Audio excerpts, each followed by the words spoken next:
we have not been called by Christ to merely do what pertains to our own benefit, but to what pertains to the glory of God. Amen.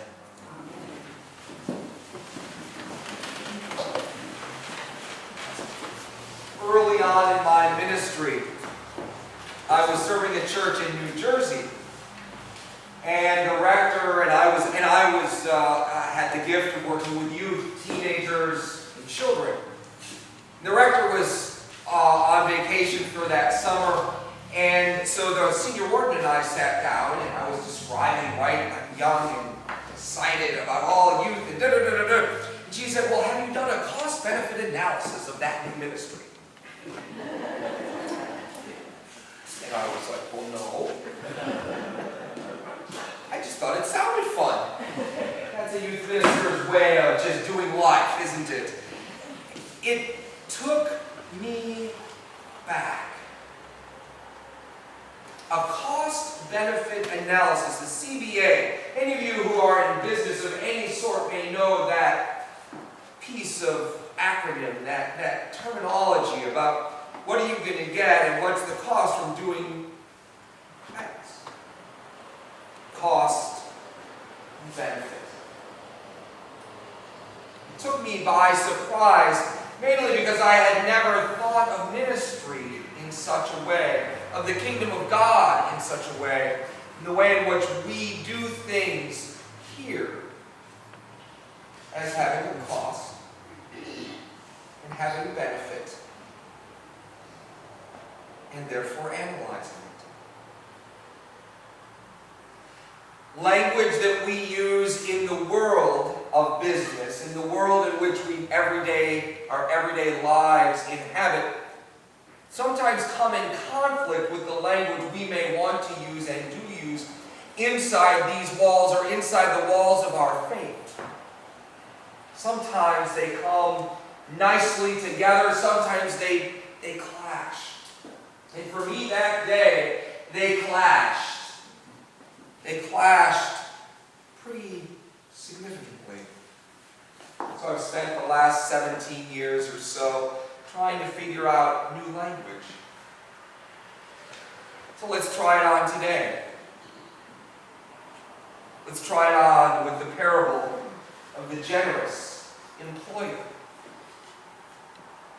So, there was this generous employer. He went out and he got all these employees early on as the sun was going up. These employees went to the marketplace. They were just down in the town square because that's where people who didn't own land went to find work.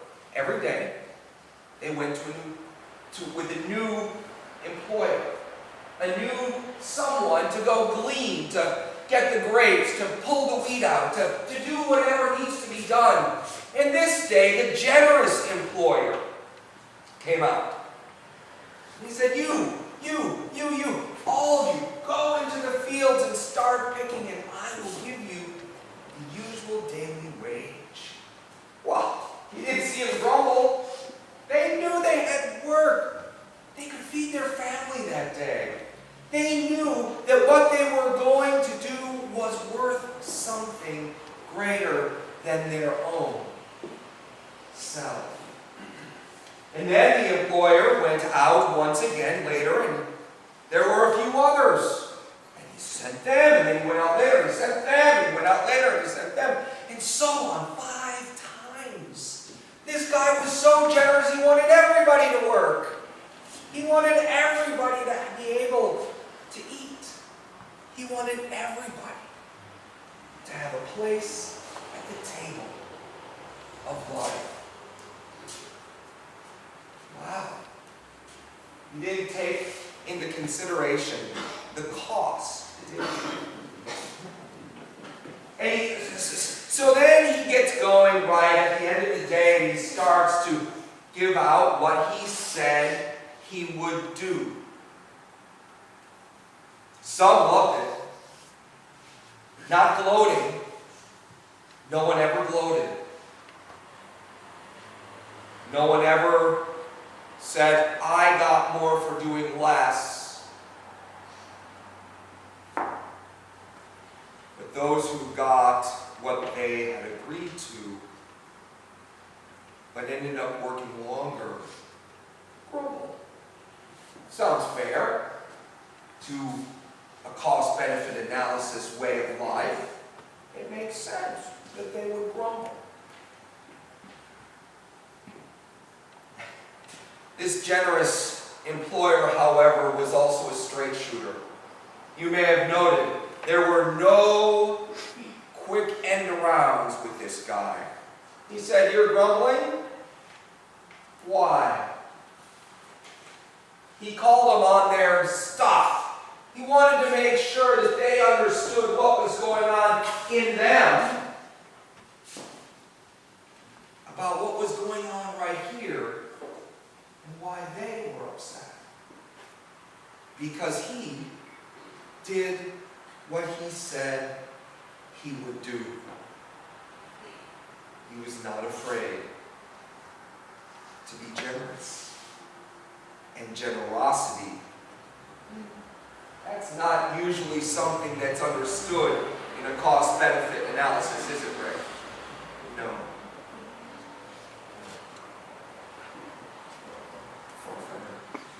Last year, the vestry read a book called The Agile Church, using analogies from business, using analogies from the world in which many of us live. And it went on to ask us questions that might fit more to the way in which we think, that might feel in conflict to the church and gospel language. And one of the questions was this: what if we, and this is a question that the book wrote, what if we as a church tried to redefine church membership less as institutional belonging and more as participation in the way of Jesus in daily life? In other words, are we here for a duty, or are we here for the glory of God? Wow! And the vestry said in our conversation around that table that day, that's risky. And that's a tough sell.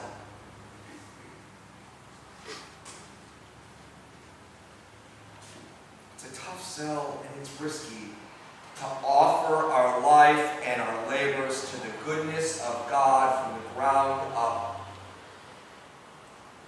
because it costs us everything. And it feels as though there's very little benefit on the other side. Before this whole parable began, that Jesus decided to tell us a story about the generous employer, he said a simple statement: the kingdom of heaven is like. The kingdom of heaven is like this. It's amazing. So I started to think about that. Okay, so if that's the kingdom of heaven, it's also employment law. Everybody's salary is known by everybody else. Did you know that? Right? That's what happened, what Serena just said there. She read this story that they all knew who got what. It doesn't say that everybody gets this. It doesn't say that everybody has the same job. It doesn't say that everybody's skills are the same. But it does say that everybody has a gift, has a skill, and has the opportunity to give it. And that we all know what we get because we get the same. What an amazing employment law that would be. That might put Serena out of business, maybe, actually, as a lawyer. No, maybe not. The other side that I was thinking about is that there is a job for everybody. HR directors, however, probably would have a little bit of a challenge of finding work, because if everybody gets the same benefit and everybody gets the same salary, whether you're a lawyer or a doctor or a priest or a business person or a teacher or somebody bagging groceries, we're all valued at the same level. And we're all given the same gift from God, no matter what we do, no matter how we live. Now, this little parable of today, of course, is a snapshot. It's a point-in-time survey. It's the way that life that Jesus holds out to us is to be. Wow. Sometimes things come clashing and crashing together in some hard ways. Our wisdom team this year has been doing some evaluating, some cost-benefit analysis of who we are. I like to think it's more of a asset-based offering to God of what we are and who we are as a community of faith.